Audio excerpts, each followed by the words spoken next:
Just a chance to catch up then, Colin, on how things are doing recently. I mean, we're edging towards the close of the playing season, but also off the field as well. Things keeping you very busy. Very busy. Playing season doesn't seem like it's going to end the way the games keep getting postponed on us. But hopefully we'll finish the season strong with everybody getting clear of injury and keep a good squad together, hopefully, for the running, however long that running might be. And in terms of off the field, obviously the AGM takes place this week. In black and white, the accounts might not make great reading for the year ended sort of April 17. In terms of putting that in context, what would your thoughts be? We're investing in the future of the club, and people can see that, and that costs money. If you're going to make money, you need to speculate, and to bring in the revenues that we want to, we have to bring in quality staff. Coupled with the fact that I'm absolutely adamant that we will still maintain the level of squad, and in fact improve the level of squad to have a challenge on our main objectives, which are getting promotion and getting promotion again. So there wasn't any shortcuts, there wasn't any intention with any shortcuts. But you're going to bring in quality people to help you move forward, and those people cost money. And I think these accounts are representative of our investment. And certainly your investment also, because without being flippant, it's proved to be expensive. It is expensive, and it falls at my door, and that's what I promised everybody when I took over.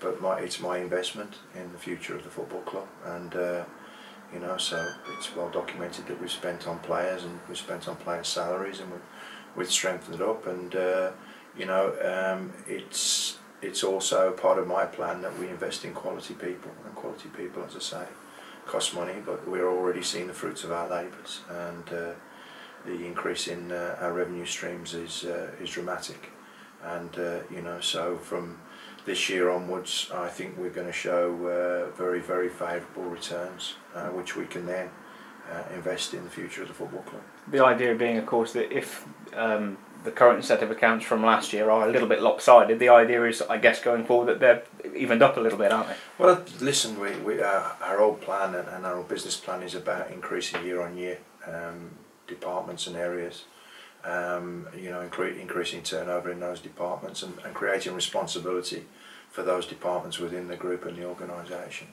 and that's what we're doing, and we're very, very excited about the future of the club, and so should everybody be. And is it sort of important to reference the point as well that as costly as it has been for individuals, yourself especially, and mainly, the accounts don't necessarily mean that the club itself is in a lot of debt. I know there's a lot of money to people like the taxman or whatever else. No, don't owe anybody. You know, the money's been put forward by me and my family, and we're not benefactors. We are invested in the future of the club, and we will see the benefit of that further down the line. You know, the football club's as healthy as it's been, but we have two main objectives. One is to make money off the pitch, away from football, the football environment, and two is to be successful on the pitch as well. And that's what we'll be looking to do. The first leads to the latter, I guess, doesn't it? It does. That all the money we raise will go into the football club, you know, and into the budget. That's the whole point. You know, we have to look at off-field revenue sources to support a football team. And at the moment, that football team is very costly, because even in our league, we wouldn't be anywhere near the top of the pay scale. And to succeed, you've got to be paying, it seems to me, much higher salaries than ever I thought we'd have to at this level. And I suppose that's the retort, really. If you looked upon perhaps as an education-centred club as opposed to football, a successful education system hopefully leads to a successful football team, doesn't it? Yeah, well, quite simply, we could just concentrate on that side of it, and that's a nice business to have, and you know, happy days. But no, we want to succeed on the football pitch. The only reason I'm involved is succeed on the football pitch. But the reason why I'm investing as much as I am is because the revenue sources for the football club to be successful are readily available to us, and something that we're already doing.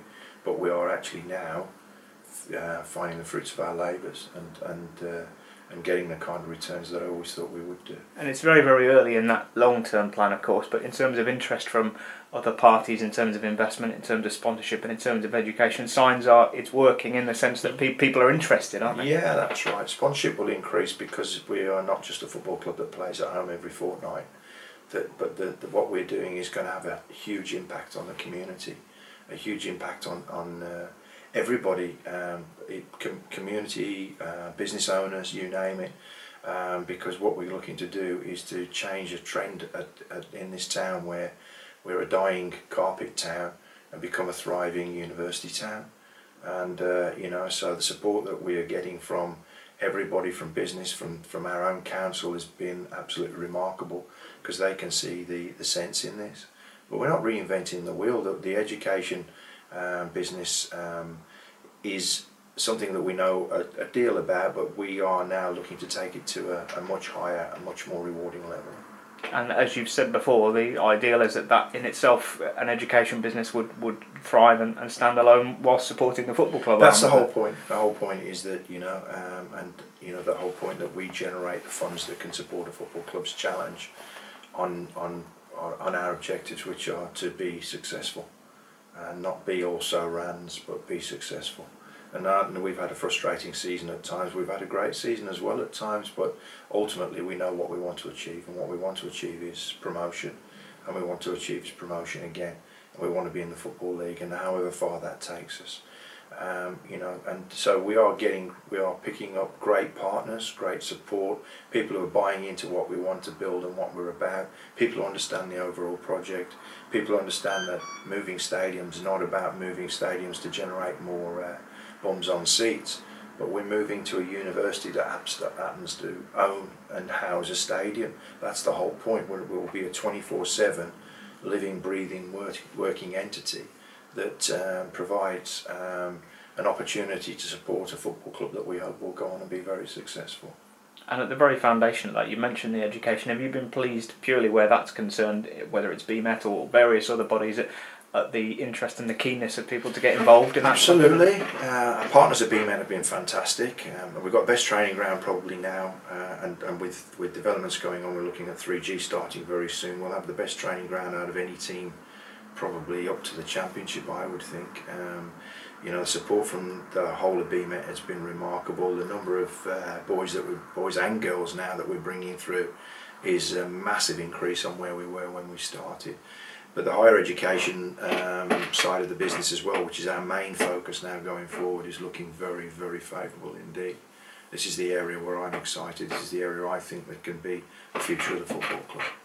And it's been a big 12 months since the year ended, the one we've just been reflecting on. Have you been pleased overall in terms of departmental and other areas of the progress? I'm very pleased with the people that are working within the club, and also working to the same ends, which is for the club to be successful. I'm delighted with the people that come into work that actually enjoy their work for a change. And we're all under pressure, but we're all under pressure to achieve. But that pressure is tempered with some good days and some good fun as well, and a great atmosphere, which is how work should be. And hopefully most people don't see this as work, or just as an enhanced hobby, which is the way that I look at it, because I have to, because I haven't paid myself for 2 years. So there you go. And as you mentioned already at the outset, a very hectic end to the season, probably 8 to 9 games squeezing into April particularly, but good fun, and hopefully people coming involved. Yeah, we had a great result at York the other night. We were on a poor run. We lost two or three main players, and it affected us, and we were victims of poor finishing, our own poor finishing, because I think we dominated all the games that we played in, but we haven't been finishing chances. And hopefully we can kick on now, and we can start finishing off the chances that we're creating and putting teams to bed, because there's no question in every game that we play in, we have more shots than the opposition, more possession than the opposition. We've just got to convert that into goals. Good atmosphere, although one or two said that the turnout wasn't fantastic on a cold night, Cheltenham going on, but Saturday on the back of that against Salford, good turnout in prospect. Well, I think we'll have a great turnout on Saturday against Salford. I think we'll have there's a lot of notoriety and interest about Salford and what they're up to and who might come along with them. They'll bring a fair few, and I think people would like to gauge where we are in comparison to them as well. We're nowhere near the team that went there and lost 3-0 at the start of the season, and it'll be interesting to see, you know, how we stand against them now, and therefore for the rest of the season as well, and gives the confidence going forward for the rest of the season.